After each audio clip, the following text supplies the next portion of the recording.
Perhaps this is one of the most brilliant interview you ever come across. In fact, I saw this video and I decided to share it with you because I want every black person to watch this video because this is exceptional. You know, Chimamanda Adiche, many of us know her. She's a writer, she's an author, and the way she interacted with the journalists will amaze you. I want you to watch this video. I'll be right back. If you're just doing like a quick elevator pitch, beyond author. Oh, that's interesting. Beyond author. Human. I think it depends on where I am. I think identity is I find identity to be such a fluid thing. And I don't mean that I become different people in different places. I mean that I'm many things at the same time. But depending on where I am, one thing is highlighted more, I think. And because I have two homes, I live in Nigeria and I live in the US. And I find that in the US, it's my being black that's sort of present, front and center, and just in ways that are practical. And so an example is just a few days ago, I was going to board my flight at Washington, D.C., Dulles Airport, and I'm going into the premium line, and the guy standing there says, "That way, ma'am," and he points to economy. And I realize this is why identity matters. It has real consequences, because it comes with all of these stereotypes, and so he assumed that looking as I did, I shouldn't be in that line, right? And other people just sort of walk past, but he's like, "Ma'am, go to economy." In Nigeria, that wouldn't happen because most people look like me. And I think maybe in Nigeria, what would then be more at the forefront would be my ethnicity and my gender. Right. So it's kind of it's always. I think identity is something one always negotiates, but it's also often something that's external. So it's something inside and outside as well, right? Yeah. I identify very happily now as black, but I didn't always, because I became black in America. When I went to the US to go to university, I realized, I'm suddenly something else called black. And it's not to say that I didn't know that my skin is the glorious color of chocolate, but it's that, which I wouldn't change for anything, by the way, but it's that idea that that there's meaning attached to skin color in certain parts of the world. And I had come from Nigeria where really skin color didn't have meaning. Ethnicity had meaning. Religion had meaning. And then to come to the US and to be in class and to write an essay which the professor said, "Who wrote this? This is the best essay." And I raised my hand and he looked surprised. And it was a very small, fleeting moment. And it was maybe my 4th week in the US. But that's when I realized to be black is to have people make certain assumptions that you cannot write the best essay, for example, that you need extra help with schoolwork, for example. What are your thoughts on identity and authorship? I know that some of your very earliest writing as a child was informed by the stories you were reading. I seem to remember something about there being a lot of snow in those stories, even though you didn't really grow up with them. Yes. Can you maybe reflect on, I guess, the role of identity in writing and where you feel perhaps the tensions may or may not be? Just to roll a little second question in there, because I'd love to just hear you reflect on all of this. I know that in America there's this new thing seems to be going on about own voices, this idea that we want to hear from the people who are actually from a community or have a particular identity, etc.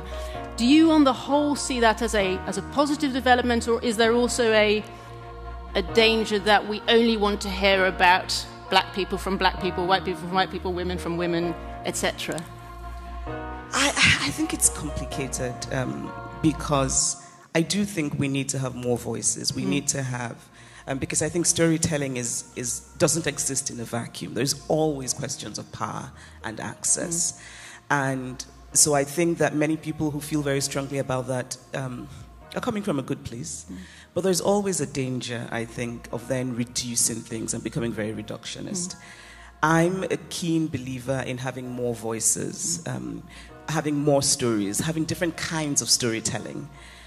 But at the same time, I do believe that there is such a thing as the ability to, there's a wonderful line I like, which is that to read literature is to become alive in a body that is not your own.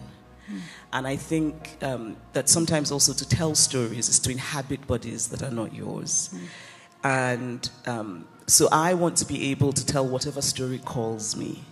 I don't want to feel constrained.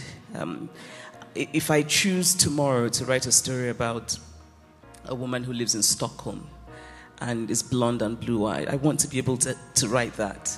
But I think that the question is to do it well. And I think that's where power comes in. So we live in a world where for so long, Africa, Asia, Latin American stories have not been told by people from there. Right? So that you go to a bookstore and you go to a bookstore in London, for example, and go to the Africa section, and there are many of these books by, sort of, they still have a colonial sort of tinge to them. And it's not that we don't, those stories are important. I want to know how England wrecked Nigeria. It's very important.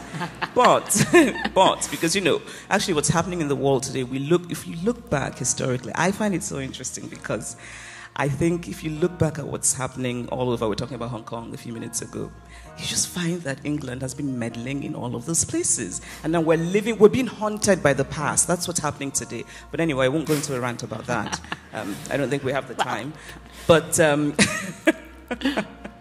no, but I don't remember what we were saying. I think you've largely answered it. The identity sorry.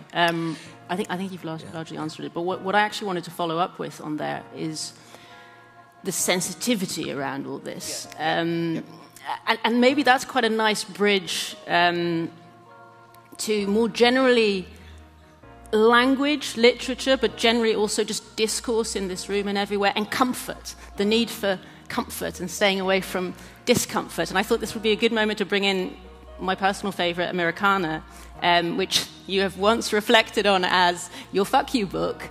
And no, I'm not saying this to embarrass you. It's probably, you may disagree, but it feels like perhaps the most honest, clear language in there, very unfiltered. For those for those two people in this room who haven't read it, can you start with just maybe talking us through a little bit? Your protagonist has a blog, and you seem to use that as a device, unless I'm completely misunderstanding it, to sort of speak unfiltered, if you will. Can you talk us through a little bit of that? By the way, I think it's more than two people. I think some gentlemen there, like, we don't know what the heck you're talking about. But don't worry, you haven't missed anything if you haven't read it.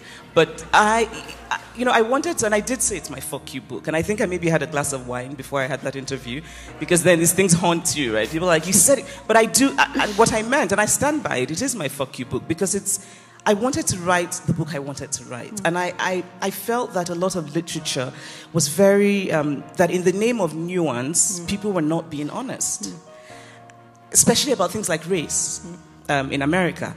And so I wanted to write a novel that I felt had a kind of, what in some ways I call a cinema verite quality, that I want to have a lens with which I'm looking clearly at the society that I now call my home. But fiction still has certain expectations and certain requirements. And so I decided to use this blog as a way to kind of subvert those expectations. So in the blog, my character takes on this persona where I'm hoping I wanted it to be funny, because when I was writing it, would laugh, writing it, then I would start to worry that I was laughing at my own jokes, right? Because then you're like, is this healthy? It's right? funny. Okay, thank you. It's good to know. But also I think humor and a certain kind of just in-your-faceness to talk about things in ways that I think we shy away from. And we shy away from those things sort of using the language of art and nuance and complexity, which sometimes for me just equals dishonesty, right? Race is a real thing. It's a real thing because it has real consequences in people's lives. But it's also very complicated and complex, and also sometimes quite absurd. And I wanted to use that blog to write that in a way, and I knew very early on from my editor's response that it would be, interesting. She talked about nuance. She's like, we need more nuance. by which she meant take all the honest bits out. Were you, maybe with this book, but more broadly, have you ever run into the phenomenon of sensitivity screeners, and perhaps more broadly, what do you make of this? And maybe you can explain for those who aren't here what it is, but what do you worry about this trend? I didn't when I wrote Americana. It's been a few years. So apparently the sensitivity screening thing hadn't become a thing. Right.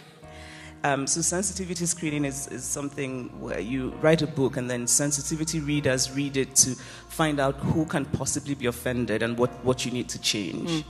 I think this is an absolute disaster for storytelling. I think that to tell a story means that the only thing that one should focus on is truth. And for me, it's emotional truth as well as, truth. And somebody, my feeling is that storytellers do not ever start out, real storytellers never start out deliberately to offend. I think that we now live in a world of people who provoke for a living, but those are not real storytellers, in my opinion.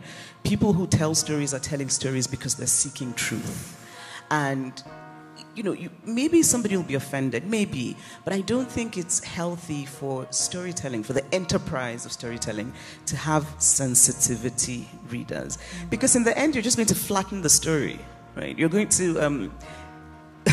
you're just going to take out every bit that's interesting, I think. But I don't want to be too flippant about it, because it's also important to, I think, acknowledge that, again, I think going back to storytelling and power, there have been stories told about different communities, different groups, different countries that have been offensive, sometimes deliberately so. And being Nigerian, being African means I grew up reading lots of books about people who were supposed to be African, who I found so stupid that I identified with the European storytellers. Because I thought, surely, these people are... I thought I was... Because the Europeans were always the sort of the smart ones who made sense. The African characters were always really stupid, or the noble savages. So I thought, no, these people are foreign to me. Yeah, So there's a history of that in the world, and I think it's important to correct that. But I do worry that there's the likelihood of overcorrecting that, where now you have, books where you're reading them and you're thinking, but you're lying, right? But this isn't actually true. Actually, just really briefly, on talking about race, I was recently working on an article on diversity and inclusion in the workplace, and quite a few employers told me that they're very comfortable talking about gender now, because they all, one told me this completely off the record, they all have wives or mothers. They find race much harder because they are worried to offend, in the words of several. What race are they? White. I don't want to ask you, because I know you are often asked to represent all black people, but what would you say to people like that who are worried about saying the wrong thing and therefore leave the issue altogether? I think we need to become more comfortable with being uncomfortable. But I also think that we now live in a world where there's a kind of enforced orthodoxy of language, and I think it's very dangerous. So there are people who don't know what the latest word is, and when they don't use that latest word because they don't know it, somebody comes after them. Yeah. So that kind of orthodoxy I find very, very dangerous. I believe very much in looking at context and intent. So I'll tell you a story. A friend of mine said, my parents and so he's talking about, elderly parents, Chinese parents. And he said, I was so offended because my parents used the word Negro to refer to a black person. And these are parents who, are kind of out of touch. They probably watched 1970s American television when Negro was the word to use. And so they use it today, and this person is very offended. And I remember thinking, actually, I think those parents mean well. They think it's still Negro. They're actually trying to be polite, right? So I think it's important to look at context and intent. And in talking about diversity, we have to make room for discomfort. And we have to believe that that's going to lead to a better place, right? Because we sort of have to think of it as moving through discomfort to get to a place where, utopia, that's the ideal. But But I also sometimes think it's too much of an easy cop-out for people to say, oh, I'm uncomfortable, so I don't want to talk about it. Let's just leave it. Yes. Put it in the box. And the reason I asked the race of people who are saying this is that if you're black or brown, it's really not an option for you. Because you're living with it and the consequences every day. Yes. So you can't say, I'm uncomfortable, so I won't talk about it. Actually, you want to talk about it because it affects your experience in the workplace, for example. And so, this idea that I'm uncomfortable, I won't talk about it, we need to talk about it. We need to embrace discomfort. But I also think that we need to make room for people saying things that are awkward, not because they're evil, but because they don't know. Right? I believe very much in sort of this idea of educating. And I know that there are many people of color who feel very upset about it, who feel it's not my responsibility to educate you. But then I wonder, well, whose responsibility is it? Right? I mean... Fair enough. Yeah. No, I'm with you. Briefly, let's talk about girlhood and feminism. You said earlier you became aware, paraphrasing you here, but became aware of being black when you moved to the States. When did you become aware of being a girl? Do you know, I don't know. I mean, I don't remember a time when I actually, I think maybe it was one of those days when my mother said something like, you need to know how to clean. And she didn't say it to my brothers. Right. And we all did the same things. I grew up playing football with my brothers. We played badminton in the backyard. But then when it came to domestic things, I was pointed out like, yeah, you go. And I'd be like, well, why? Yeah. Right? I don't want to go in the kitchen. I want to stay out playing ball. I think for me, recognizing femaleness came as a kind of recognition of the things from which I was excluded. Right? And as a child, I asked questions. It just didn't make sense to me. It just didn't make sense. I remember when I was in grade 3, and my teacher had said, if you get the best result on the test, then you'll be the class monitor. And I wanted to be class monitor, especially because if you're a class monitor, your teacher gives you a cane, and you sort of parade the class and point out the noisemakers. Could you use it? Well, I wanted this power very much, right? I mean, imagine just the high of holding a cane and sort of walking around and going, you're making noise, you're making noise. But then, so we do the test, I get the best result. Then my teacher says, oh, it has to be a boy. Yeah. And I remember thinking, but why? And she said, but it just has to be because boys are monitors. And then the poor boy who was second on the test didn't want to be. He was just this lovely, kind, sweet soul who didn't want to hold a cane. But then he was made the monitor. And I remember that's, for me, it's stayed in my mind because it was so glaringly unfair. I mean, that for me was that gender was just so unfair and made no sense. But also just observing the world, that I knew very early on that I lived in a world that did not give to women the same dignities that it gave to men. And the reason it didn't do this was because they were women. And again, as a child, I just thought this makes no sense. So I really don't remember a time when I didn't know that I was a girl. Your book, Why We Should All Be Feminists, was distributed to all 16-year-olds in Sweden, which I thought was a great gesture, and of course it would be Sweden, right? That leads the way with something like that. Just very briefly, I sort of underlined the all in this question, why we should all be feminists. Is there, in trying to broaden the church, if you will, in trying to make it really inclusive and big and getting everyone on board with feminism, is there a risk, danger, do you already see it happening, of diluting it and making it meaningless? I think that's a very good question. And I think the answer is no. Good. But Excellent. Because it depends on how one views feminism. If we think of feminism as a sort of an exclusive party, then yes. But if we think of feminism as I do, really as a justice movement, fundamentally it's about liberty and justice. It's about really being allowed to be individuals. And so for me, we should look at feminism as something, as a sort of a vehicle to create the kind of society we want and to get to a point where we no longer need feminism. Right? The goal of feminism should be to make itself redundant. And to do that, I think it has to be a mass movement. And I'm also a feminist who feels very strongly that men have to be part of it. I don't think we cannot change. We live in a world of great gender injustice everywhere in the world, everywhere. But we cannot change it by only changing women. It just won't work. You know, men have to change. And you know, I've been reading about a lot about domestic violence because I'm researching it, and it's just mind shrinking and soul killing to just look at these statistics. And I think it's important to have all of these programs for women, how to protect yourself, but where are the programs for the men? Right? We need to do more with that. We need to. So for me, to broaden feminism means to make not just women, you know, in some ways it's making women responsible for their own oppression. We shouldn't do that, right? And so I feel strongly about things like when we start off very early, raising boys and girls differently. You know, giving boys the language of emotion, because we don't. Right? Giving girls the language to reject likability, because we raise girls to think, you know, you have to be nice, you have to be liked. And it starts very early.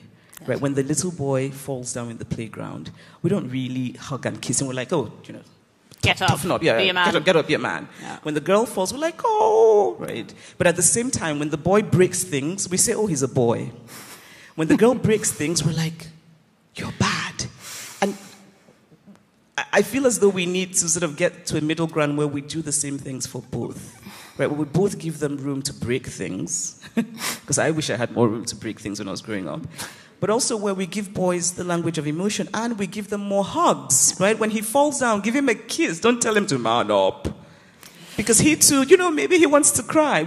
I really do feel very strong. I know it sounds almost simple, but giving men the language of emotion and starting very early, I think will make a huge difference in even the rates of domestic violence. I really do believe that. On that note, men, don't be afraid to join in here. Let's get some questions. Let's get some questions from the audience. I see lots of men with placards. That's great. Gentleman over here, and then perhaps gentleman over there at the front.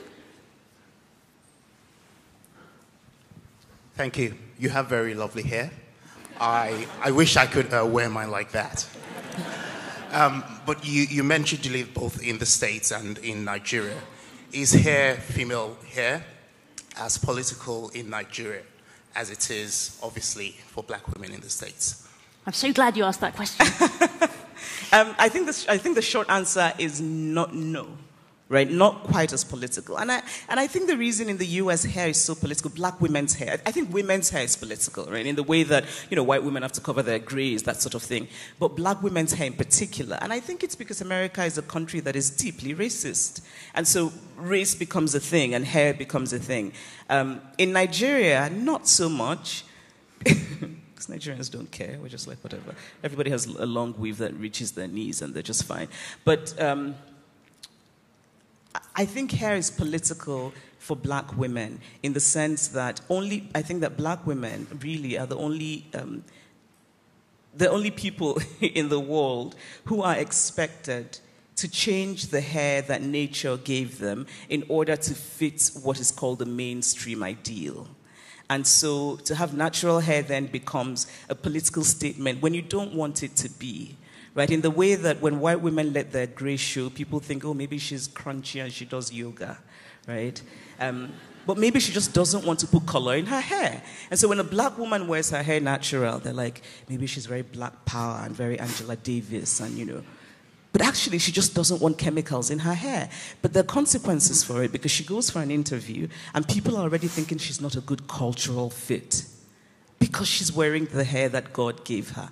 I find that to be just a deeply sad thing. And it's going on today. I have many friends who have dreads in the US, and they go for interviews, and already you can tell someone's looking at you and thinking you're not a good cultural fit. And the evidence for that is your hair. But that's actually the hair that God gave you. Right? So you spend so much time trying to change yourself to fit a certain ideal. And we don't realize how much that can sort of take the energy from your spirit. It can. So when I decided to wear my hair natural, I mean, even my mother thought this was terrible. She's like, you need to do something about that hair, right? It's changing a little, I think, but there's still a certain bravado that one has to have to wear your hair natural. There's still a certain fuck you-ness to doing it. And even that is exhausting, right? It would be nice to be able to just wear your hair, right? And just, even braids. I think my sister here probably has some experiences, right? Even braids is a problem because they're like a cultural fit. I have so many follow-up questions I want to ask you, but I can't because we need to share the stage. Actually, let's take the lady on the second row in the middle, and then the lady right behind her. So red and green. Why don't you both ask your questions? Has somebody got a microphone to get in their direction? Do you mind taking two, Chimamanda? Do you mind taking two questions? Yeah, let's just get them both and then... Hi, it's really, really nice to hear you and be here as part of this event. So I do research on multicultural individuals. And so what you said about identity and other people deciding, for example, your blackness, how do you deal with, and what would your advice be to people who get an identity they never even thought of? Like, I don't know, in my case, terrorist. So it's not an identity that you obviously identify with, but other people are giving you an identity. So how do you deal with the external identity that people give you? That's my question. Great question. Hi, hello. I'm over here. It's so lovely to hear you speak today. I wanted to ask, you mentioned that the goal of feminism is to ultimately make feminism redundant, and that obviously ties into a lot of other equalities. Like, I think it's not uncontroversial to say, ultimately we don't want our race to be a deciding factor in anything that we do. And I study international relations, which involves discussing lots of fun things like war and structural inequality and spending all day talking about that. And all of my classmates are yeah, this is deeply unfair that we live in a world where I'm not going to make as much as my parents, or my gender is going to define me, or my race is going to define me. And then one day my professor said, all right, so give me an anecdote of what you think a world will look like without any of these things. And just the scope of that to people my age is so insane. It's like, wait, what do you mean I don't have to work till I'm 70 to make a living? What do you mean to do that? So in your words, could you give an anecdote of what you think a day where these sort of movements are successful will look like?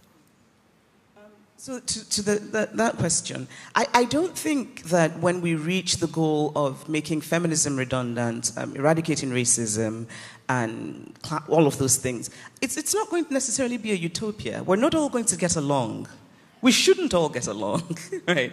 But I think the difference will be that the differences will be more substantive and be about, so the woman who goes for an interview will not get the job because she's just not bright or just not knowledgeable about the subject, rather than because she has dreadlocks or because she's an observant Muslim and is covered, right? I think that's what it would be.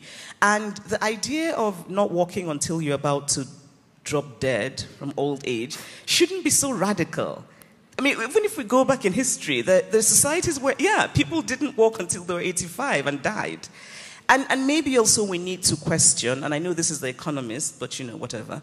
We need to question the way that capitalism is working out in the world for us today, right? Because this kind of capitalism that is so relentlessly about profit and growth. I mean, do we get to a point where we've grown enough? Right? Do we get to a point where, because I think that's also part of the problem. That's the reason why people have to work until they're 80. That's the reason why, young people can't. That's the reason. And if we're not addressing that, then I think there's a dishonesty there. So it's really not, to me, something that's inconceivable. I think it's very doable. But, and the question about, I'm sorry, I found it very funny, but in a very dark way, because I completely understand. I can't tell you how many times I've been at airports, at immigration, and there's a woman in front of me who's covered. I'm thinking they're going to stop her, and they always do, because, she has to explain terrorism in the world.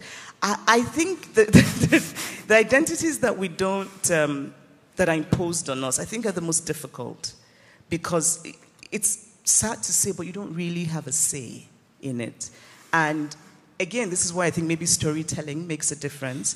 I think if we tell more stories of people, I think even simple things like a Netflix show can start to change the perception. If we humanize people, right? If we start to see that a woman who chooses to be covered, isn't necessarily this terribly oppressed woman who will, wear a bomb and go whatever. Storytelling matters because it humanizes people. We start to see, my goodness, this is a human being like me. And then we're less likely to think that if you look a particular way, it must be that you accept particular things. But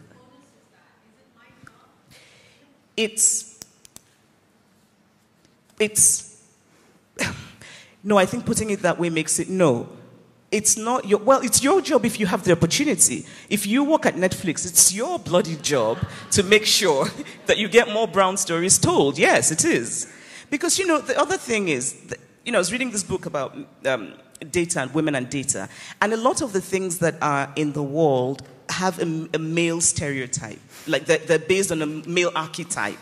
Actually, I was just doing a little rant with Sasha about the reason I have this handheld is because those mics were not made for women. Those, because then somebody's poking around your bra to put the thing in. Because they're made for men who wear jackets and you can stick it in, right? But I don't.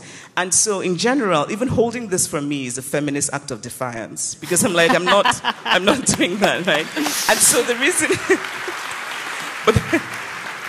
But the reason I say that, though, is that a lot of these things, the people who made that mic are not evil, sexist. They just forget women because the world is so male. And so when I say that it's your responsibility, I think that whiteness is the norm in the world. And sort of white Western stories are the norm. So when people are making decisions about what shows to air, that sort of thing, sometimes they don't remember, right? There are women in the Western world who make the choice to be covered. And they're strong women. Which is why people like you need to go in and remind them. So I'm sorry, darling, but it's kind of your job. You slightly anticipated my ending question, so I'm going to put in a new one. My question was going to be about the social utility of literature, but I think in a way you've kind of already answered, the importance of storytelling in that. Yeah. So rather than... Or did you want to add something? No. I think you've done that. Rather than ending on that, I wanted to ask you about group versus individual identity. I can imagine, or rather I know, having watched a lot of interviews with you, that you're often asked to be a representative of all sorts of things, to have the answer. I recognise a very small slither of that. I'm often asked, as a female journalist, yes. As a woman, how do you deal with that tension of group identity versus the individual? How do you fight against sort of that individual identity sort of getting crushed out against the group? It's hard because you also recognize that especially, female journalists, that's not the norm. So you do kind of feel the need to, quote unquote, represent. But then on the other hand, there are parts of your individuality that don't necessarily align with I don't know, which is to say that when people ask me, talk about Nigeria, I'm thinking, if only you knew how many people in Nigeria think I'm crazy, then you shouldn't be asking me to talk about Nigeria, right? Or, so it's kind of a constant negotiation. It means a lot to me that my presence in the world means something in particular to women, to black women, to women of color, to Africans. That means a lot to me, right? I do feel a sense, I find it quite moving. So it matters to me, this idea that hopefully the writing that I do opens doors for other people who look like me, that kind of thing. But also sometimes it worries me because there are, people think, if you're an African feminist, there's a way to be. And I think my whole life has been about wanting to shrug off that idea that there is a way that I should be. Because all I want is to be the way that I am. And that's where identity can become a bit constraining. I get emails from Nigerians who say, you represent Nigeria, you should not write in your book about people having sex. And I'm like, but that's not African. Yeah. I get people who say to me, you cannot call yourself a feminist because that's not African. And I just think, well, it is now because, but it's always a constant... Yeah. It's a constant sort of balancing act because there are times when I really chafe against representing a whole. When people say, what is it like to be? I'm like, I don't know. Right. Thank you for representing yourself here today. It's been a tremendous pleasure having you here. Please thank Chimamanda. Thank you. Thank you so much for stopping by. I want to really appreciate you for spending your time to watch this wonderful video. I would love to hear what you think in the comment section. See you in the next video. Peace.